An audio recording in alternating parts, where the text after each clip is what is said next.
بسم اللہ الرحمن الرحیم۔ رسول اللہ صلی اللہ علیہ وسلم نے فرمایا، قسم ہے اس ذات کی جس کے ہاتھ میں میری جان ہے، تم جنت میں داخل نہیں ہو سکتے جب تک کہ تم صحیح معنوں میں مومن نہ بن جاؤ، اور تم مومن نہیں ہو سکتے جب تک کہ تم آپس میں ایک دوسرے سے سچی محبت نہ کرنے لگو۔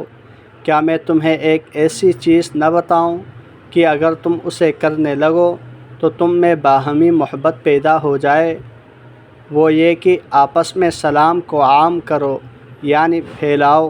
رواہ ترمذی۔ رسول اللہ صلی اللہ علیہ وسلم مسجد میں تشریف فرما تھے۔ آپ صلی اللہ علیہ وسلم کے ساتھ لوگ بھی بیٹھے تھے۔ اسی دوران اچانک 3 آدمی آئے، ان میں سے 2 رسول اللہ صلی اللہ علیہ وسلم کی طرف بڑھ آئے اور ایک واپس چلا گیا۔ جب وہ دونوں رسول اللہ صلی اللہ علیہ وسلم کے پاس پہنچ کر رکے تو انہوں نے سلام کیا۔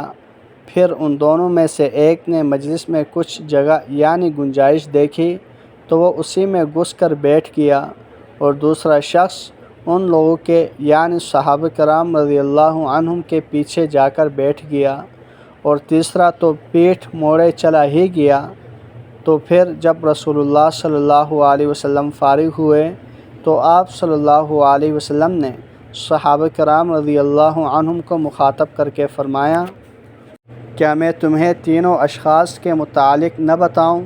سنو، ان میں سے ایک نے اللہ کی پناہ حاصل کی تو اللہ نے بھی اسے پناہ دی، اور دوسرے نے شرم کی تو اللہ نے بھی اس سے شرم کی، اور رہا تیسرا شخص تو اس نے اعراض کیا، چنانچہ اللہ نے بھی اس سے اعراض کیا، یعنی منہ پھیر لیا۔ رواہ ترمذی۔ اللہ جل شانہ سے دعا ہے جتنی احادیث مبارکہ پڑھی سنی ان پر عمل کرتے ہوئے دوسروں تک پہنچانے کی توفیق عطا فرمائیں۔ جزاکم اللہ خیرا کثیرا۔